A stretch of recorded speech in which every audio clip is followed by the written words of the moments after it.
वंदे मातरम। दोस्तों बहुत बहुत स्वागत है आप सभी का न्यूज इंडिया में। और अभी तक आपने इस वीडियो को लाइक नहीं किया तो लाइक कर लीजिए, और चैनल पर नए हैं तो चैनल को सब्सक्राइब कर लीजिए, साथ में बेल आइकन भी प्रेस कर लीजिए और वीडियो को ज्यादा से ज्यादा शेयर कीजिए। तो चलिए दोस्तों, आप सभी को बता दें कि पीएम किसान सम्मान निधि योजना केंद्र सरकार की एक ऐसी योजना है जिसके तहत किसानों के खाते में सीधे सहायता राशि पहुँचाई जाती है। केंद्र सरकार साल में 6,000 रुपये किसानों को देती है। वहीं पीएम किसान योजना के लाभार्थियों के लिए खुशखबरी है। पीएम नरेंद्र मोदी जल्द ही पीएम किसान की 11वीं किस्त जारी करने वाले हैं। मध्य प्रदेश के खरगोन में रामनवमी पर हिंसा हुई थी और हिंसा के बाद मध्य प्रदेश सरकार आरोपियों पर बुलडोजर कार्रवाई कर रही है।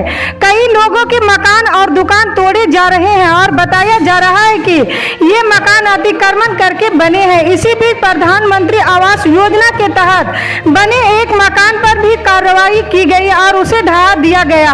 खरगोन के खसखसीवाड़ी इलाके में जिला प्रशासन द्वारा ये कार्रवाई की गई है। महाराष्ट्र नवनिर्माण सेना की तरफ से लाउड स्पीकर बंद करने को लेकर जिस तरह की लगातार धमकी दी जा रही है, उसके बाद शिवसेना ने उस पर करारा हमला बोला। शिवसेना नेता और राज्यसभा सांसद संजय राउत ने कहा है कि हिंदुत्व शिवसेना के खून में है, हमें कोई हिंदुत्व न सिखाएं। उन्होंने एमएनएस चीफ राज ठाकरे को आड़े हाथों लेते हुए उन्हें बीजेपी का लाउड स्पीकर करार दिया। संजय राउत ने कहा कि ये जो लाउड स्पीकर बज रहा है आजकल ये भाजपा का ही भोंपू है। ये सबको पता है कि ईडी की कार्रवाई से अभय मिले, इसलिए ये आजकल बीजेपी की भाषा बोल रहे हैं।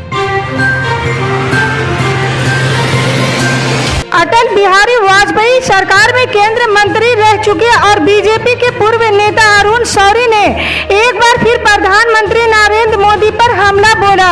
एक इंटरव्यू में अरुण शौरी ने बीजेपी और आरएसएस पर कई सवाल खड़ा किए हैं। उन्होंने कहा है कि आरएसएस शुरू से ही साधुओं जैसे समूहों को अपने से जोड़ता है, पर इस पर बहुत कम लोग ध्यान देते हैं। वर्तमान में जो कुछ भी हम देख रहे हैं उसे देखकर हैरान होने की जरूरत नहीं है, क्योंकि कहीं ना कहीं ये हमारी तरफ से इन चीजों को नजरअंदाज करने का ही परिणाम है।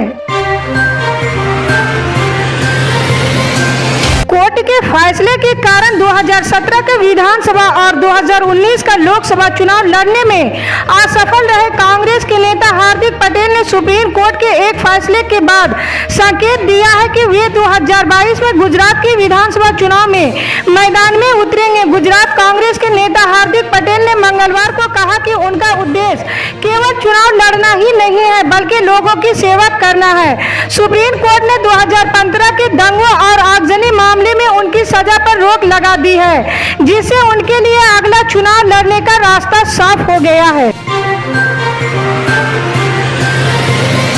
केंद्र सरकार से नाराज तेलंगाना के मुख्यमंत्री चंद्रशेखर राव ने ऐलान किया है कि उनकी सरकार अपने राज्य के किसानों से खुद ही धान का एक एक दाना खरीदेगी। साथ किसानों को इस धान की कीमत भी 1,960 रुपये प्रति क्विंटल दी जाएगी। इसके लिए हर गांव में धान खरीदे केंद्र बनाए जाएंगे। पैसा सीधे किसानों के खाते में भेजा जाएगा। देश के कुछ राज्यों में कोरोना संक्रमण के मामलों में फिर बढ़ोतरी देखी जा रही है।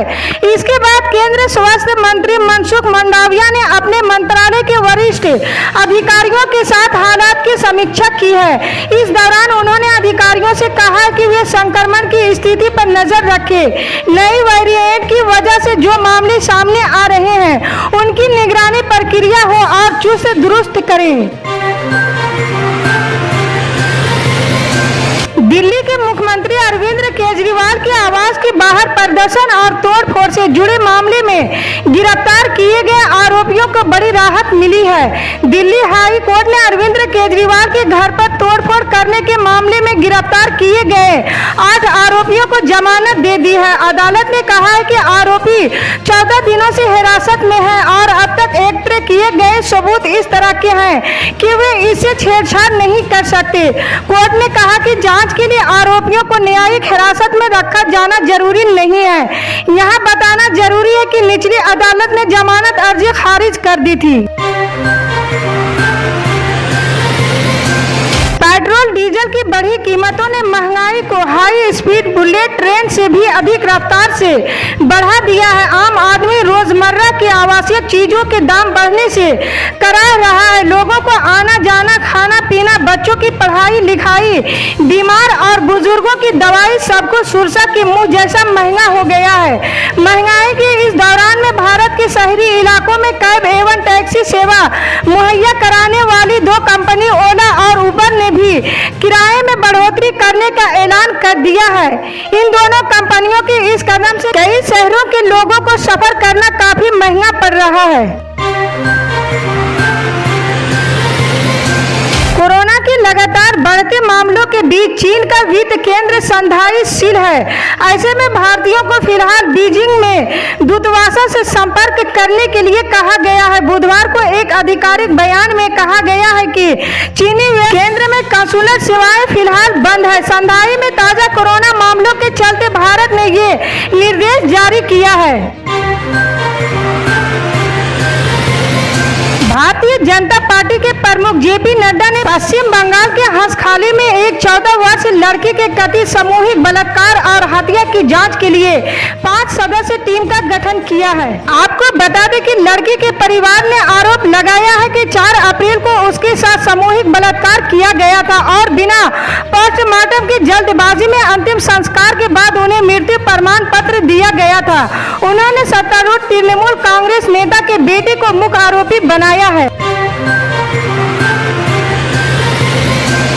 पंजाब के रोपड़ स्थित मिनी सचिवालय परिसर के बाहर बुधवार सुबह खालिस्तान का बैनर मिला। यहां उपायुक्त और वरिष्ठ पुलिस अधीक्षक के कार्यालय के अलावा जिला अदालतें भी है। परिसर की 4 दीवारी के बाहर लगे पेड़ों पर बैनर लगा दिया गया था। पुलिस ने इसे सुबह करीब 7 बजे हटा दिया। दक्षिण पंथी संगठनों के समाज सेवक ने उपद्रवियों के खिलाफ तत्काल कार्रवाई की मांग करते हुए विरोध प्रदर्शन किया। तेलंगाना में भारतीय जनता पार्टी के नेता और पार्टी विधायक टी राजा सिंह के खिलाफ रामनवमी जुलूस के दौरान भड़काऊ भाषण देने के आरोप में मंगलवार को मामला दर्ज किया गया है। पुलिस के एक वरिष्ठ अधिकारी ने कहा है कि राजा सिंह पर भड़काऊ भाषण देने, गाना गाने और विभिन्न धार्मिक समुदायों के बीच नफरत और दुश्मनी पैदा करने का आरोप लगाया है। लखीमपुर खीरी कांड के आग ठंडा होने का नाम नहीं ले रहा है। बीते मंगलवार घटना के चश्मदीद गवाह पर रामपुर में जानलेवा हमला किए जाने का मामला सामने आया है। आरोप है कि कुछ लोगों ने रास्ते में उससे मारपीट की और जान से मारने की धमकी देकर भाग गए। पीड़ित गवाह हरदीप सिंह का कहना है कि आरोपी तिकनुया कांड के मामले में गवाही न देने के लिए दबाव बना रहे थे। मामले को लेकर बिलासपुर थाने में FIR दर्ज कराई गई है। देश में पिछले एक हफ्ते से पेट्रोल डीजल के दामों में कोई बदलाव नहीं हुआ है। बुधवार यानी 13 अप्रैल 2022 को सरकारी तेल कंपनियों ने दोनों ईंधनों के दाम में कोई संशोधन नहीं किया। आखिर संशोधन 6 अप्रैल को हुआ था। हालांकि गैस कंपनियों ने जरूर CNG के दाम फिर से बढ़ा दिए। कच्चे तेल के दामों में भी तेजी आई है। रूस पर संभावित प्रतिबंधों के बीच ब्रेंट क्रूड के दामों में तेजी दर्ज की जा रही है। तेलंगाना में निजामाबाद जिले के कुछ किसानों ने धान खरीदने से केंद्र के इनकार करने के विरोध में मंगलवार को बीजेपी संसद धर्मपुरी अरविंद रेजिडेंसी के सामने अपनी फसल फेंक दी। आरमूर में निजामाबाद संसद के सामने किसानों के एक समूह ने धान से भरा एक ट्रैक्टर डाल दिया। वे तख्तियां लिए हुए थे और केंद्र सरकार और प्रधानमंत्री नरेंद्र मोदी के खिलाफ नारे लगा रहे थे। इसी तरह की पल पल की अपडेट जानने के लिए जुड़े रहे हमारे न्यूज इंडिया के साथ। मिलते हैं अगली बड़ी खबर में, तब तक के लिए जय हिंद।